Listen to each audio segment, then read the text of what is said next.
Well, kids, it's right about that time that all immigrants and expats begin the great migration back to be with their family over the festive season and to escape the bitterness that is the Northern Hemisphere over this winter period. This year, we got super lucky because we didn't have to go back home to South Africa. We've landed in beautiful Mauritius. My family met us down on the west coast of the island, and then Matt and I escaped a little bit, just the two of us, to go to the northern east coast of the island. And now we are currently in the north with Matthew's family. It's been pretty cool getting to see so much of the island, but in this video, I want to focus on all of the coolest things that we did in Tamarin and why you need to add it to your Mauritian getaway. Because we're making missions around the whole island, we decided to hire a car, but getting a taxi is also possible for approximately 50 euros. We stayed at the most beautiful accommodation, which has literal Tamarin Mountain as your backdrop, the Morne for your little bombastic side eye, and the magnificent Mauritian coastline as your primary view. There's a large saltwater pool available for all of the residents of this complex, and the owner of this accommodation was kind enough to organize us some oars so that we were able to take the paddle boats out, which are stored over there. The living area is large, comfortable, and oh so airy. The kitchen is really well put together. It's huge, lots of prep space, which for prepping for like big families and stuff, of course you want everything. So microwave oven, one massive fridge on the side, then a fridge freezer down here. And you can literally just look out onto the ocean while you're cooking. Yeah, that's a really nice lounge area, and then we head down into the bedrooms. This apartment has 4 bedrooms, 2 with ensuite bathrooms, and then there is a third bathroom that is shared. I'll be sure to link this spot in the section below. I loved our accommodations location so much as well because it was just really central. To the left side, as you go down the main road, we had a Food Lovers, which stocked a lot of Waitrose goodies, and then there was also like a more boutique, if I might call it, meat store as well as a fishmonger. And then if you go right, like 900 meters down the road, there was a big London Way supermarket, which really had pretty much everything we needed. This grass is poking my tush. Yeah, there were also a couple of nice cafes and restaurants in the area, which I'll discuss later on in the video. I want to begin by saying, bring water shoes. There are so many weird and wonderful creatures, but we were really shocked by how many venomous and harmful encounters we had. On our very first evening standing along the shoreline, my family suddenly spotted a lionfish right by where we were standing. A couple days later, while swimming in the area, my husband stood on an electric ray, but fortunately didn't get electrocuted. Look how quickly this little guy covers himself up again. Poof! Gone. The last but possibly most important one to mention is that according to our family, 10 days after a full moon, box jellyfish can appear. These jellies blew my mind because you'll see in this video shared with me by Riaz Oladin, as soon as the water touches them, they practically disappear. You could casually be strolling along the shoreline and still get stung. So please just look after yourself and bring along some shoes that could protect you from things while swimming. The beach on the side of the island was beautiful to walk along. On the first day, we went for a walk up towards the Tamarin Cove, which we would soon learn would be a terrible idea without any water shoes because there's a lot of hard pieces of dead coral along the sand that are a killer on your feet. The next day, we decided to walk south towards the Morne. We came like readily prepared with all of our water shoes and stuff and landed up needing none of it because the sand was honestly just like this, like just super soft. Nothing in it. For me, like as a South African, I consider it to just be like normal sand. It gets extremely hot during the day, so we did our walks early in the morning. The snorkelling off the beach directly in front of our house was absolutely perfect.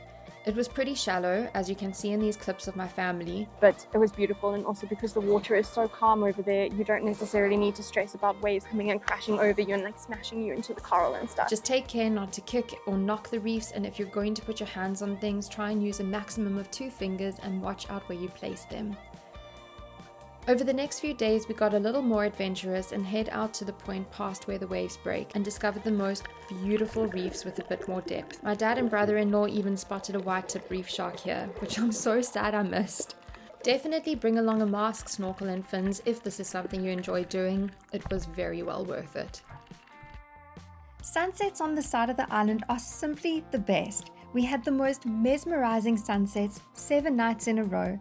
It became an evening ritual to head outside for this because it brought out the most interesting sea creatures to spot along the shoreline while taking your breath away. Like seriously, when have you ever bride with a backdrop that looks like this? It was amazing.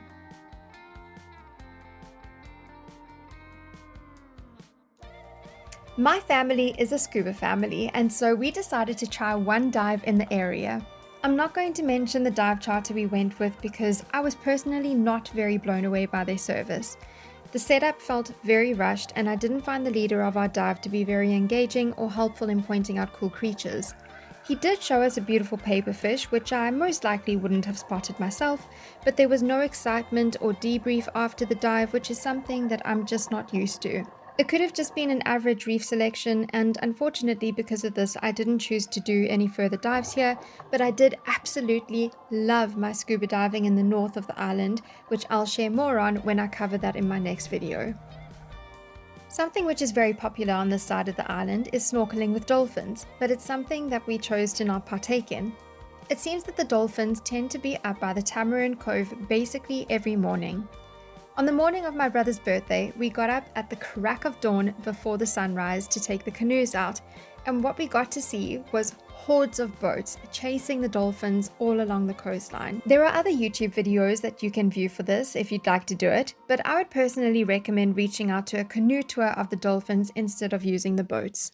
When coming to Mauritius, everyone who has been here told us we have to hike Le Morne, so of course we added it to the list. This morning we are gearing up to head out to Le Morne. It is 6:10. The hike only opens at 7.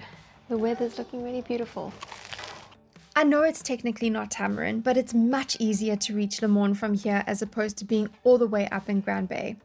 As usual, we used the All Trails app to help us with this, but because it was such a well marked out route, we didn't really need it.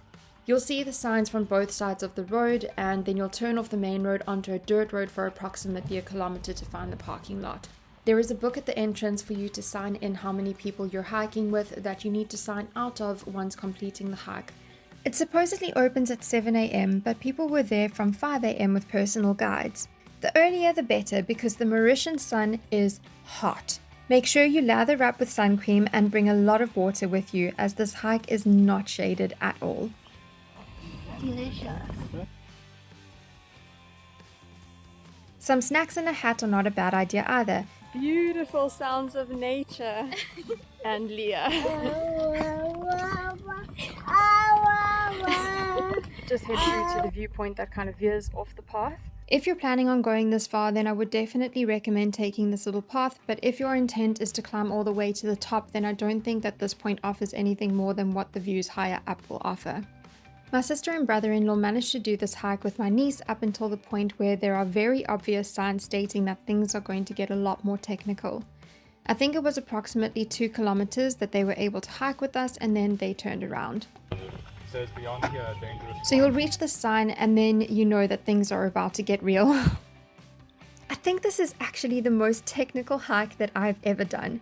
I had watched many other YouTube videos about it, and even after being told that it is intense climbing, I still sat there thinking, I'm sure I can handle it. I'm sure it's not that bad.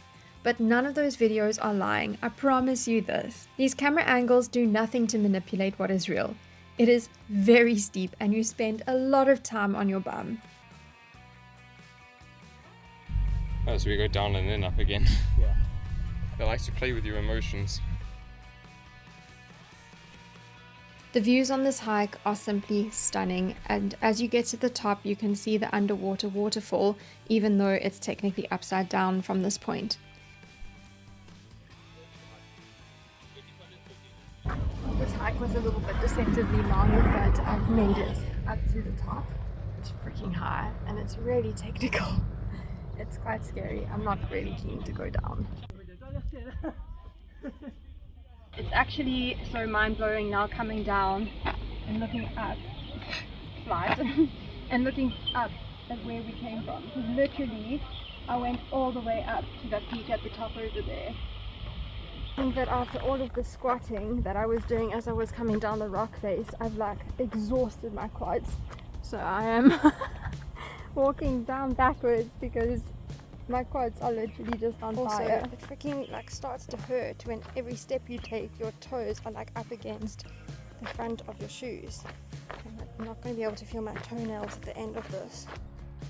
After our hike, we took a number of people's advice, and now we are coming to Emba Filao beach restaurant to go and smash some calamari after our exhausting hike.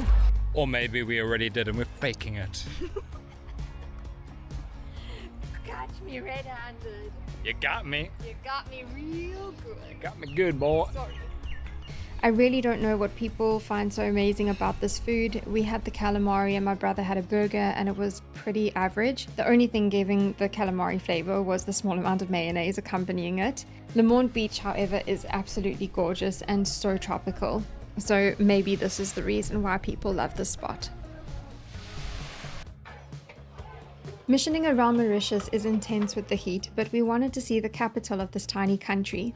The drive from Tamarin to Port Louis was not quick, but it was very interesting, passing many temples and shrines.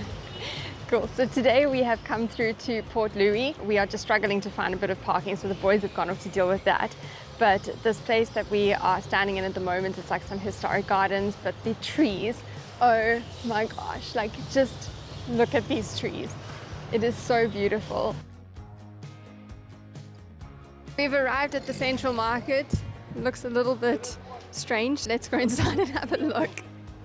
The market is not somewhere you can easily herd to with friends and family because it is just so busy. I think that this is literally the freshest food we've seen on the island since being here. It's all sorts of fruits and vegetables.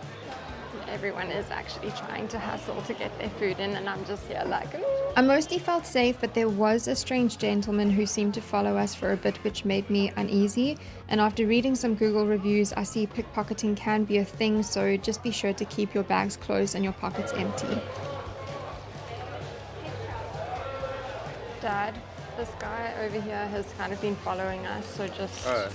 But we have gotten some dolphins. Try and keep it level, otherwise it'll slip all down. Can I taste the difference between that? This guy is keeping very close to you. Can you check your pockets for me? Is everything still there? You're fine? Okay.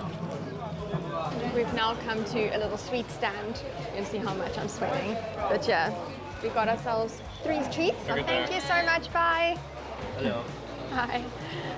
Which one's your favorite? Sweet. Okay, I'll do that one. Thank you. Beef. There's fish. Check this chicken, please. Good chicken. Good chicken. That's Scuba. Thank you very much. Right. Time for us to taste test this now. Let's see what this is about. Need to get some more of the filling. This is really, really good.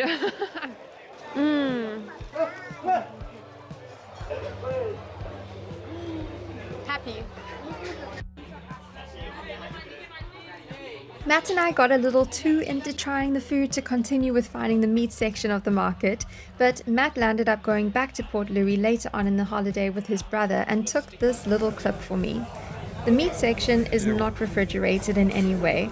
It is just an open-air market, so his reaction does make a bit of sense. Getting the fuck out of here. Stanky. Oh. Stanky as hell. Not my kind of flavor in there. We then proceeded to the waterfront as it's right across the road. And now we have come through to the waterfront. Scenery changes just a little bit. And honestly, this is looking very much like Cape Town. All of the mountains surrounding us. I did some shopping for a new rash vest, but then our parking time was up and we were so hot and bothered, so it was time to head home back to retreat to the swimming pool. Oh my gosh, I wanted to share a bit of what driving in Mauritius can feel like. Got to worm the way through there. Yes. Yep. Oh, he did it. Didn't touch it. And slip slops. It is pretty chaotic, but we actually didn't see a single car accident while we were there, so somehow it works. You'll notice plenty of fruit trees covered in nets, which we assume are to protect them against birds and fruit bats. We stopped off on the side of the road because the pineapples looked amazing, but they landed up all being rotten, and we bought 3, so I think that's saying something. Our family in the north landed up telling us that the fruit on the side of the roads is not always the best, which is kind of disappointing, so just keep this in mind if you are shopping at these vendors. Well, as you can see, we're back in chilly Amsterdam, but I need to tell you all about the food and the dining out in Mauritius, and this is something that I completely forgot to record, so let's get into it. You cannot drink the tap water in Mauritius, so you either have to buy bottled water or you have to just hope that your accommodation has a filtered tap. Our accommodation in Tamarin did have a filtered tap, but when we were up north we had to buy all of these plastic bottles, which is so terrible for the environment that it's actually just... It's so frustrating, but it is what it is. You need a drink. It's bloody hot there. You need to drink. You need to stay hydrated. Alcohol is really expensive as well. You know, I get it. It's an island. Everything has to be imported. But even brands that you are familiar with are literally going to be costing around double what you're used to paying, if not more. Not that that stopped us from drinking. There's no cows, so there's no fresh milk. Only long life milk. Imported, of course. Baguettes are everywhere, which is amazing. The street food that we experienced was excellent, and I really wish that I had actually prioritized trying more of it. For us coming from Amsterdam, eating out was pretty cheap. For example, the one night we went out for pizzas, Matt and I spent around 24 euros on 2 pizzas. We also grabbed 2 cappuccinos from a really lovely place that I highly recommend called Scuba. And we paid around €4.30 for 2 cappuccinos, I think. As we were walking out, we discovered this place called Emba, literally across the road. They have a real coffee machine, so... No man, this is so good. We paid €1.36 for croissants.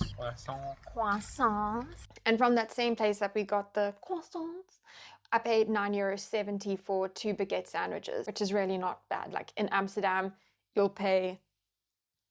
you'd probably pay around 9 to 10 euros just for one. We spent like €7.60 on like a half chicken that we bought at the meat house and then brought that home to cook ourselves. And then it did seem like fish was quite expensive. We spent over 11 euros for 2 portions of captain fish, which is a fish that is caught in Mauritius, once again to cook it at home. Because the food in Mauritius is not that amazing, we did most of our cooking at home and we just took turns with it, which was super great because obviously it gives everyone else a break from cooking as well. And having just like quick and simple baguettes at lunch became a very cheap and delicious staple. I smashed some brie or some camembert on there with some salt and vinegar crisps, which upsets all of the French people and makes me happy. I absolutely loved being on this side of the island, and because we got to see such a big chunk of the island, I think that I can safely say #West is best. West is best. I actually wish that we had gotten to spend a bit more time there. I'll probably talk about this more in my next video when we head to the resort side of the island. But of course, without going to the island, we would never have known that. So this is my information that I'm sharing with you. And now we're gonna head back to the past real quick. But before that, if you like this video, please don't forget to give it a little thumbs up and subscribe to my channel. Anyway, it is actually New Year's Eve while I am busy filming this, and so it is time to go and kick back with the family. Ash is already in the sea, so I'll see you in the next video where I tell you all about our resort living and we head up to Emba Resort, adults only. See you then.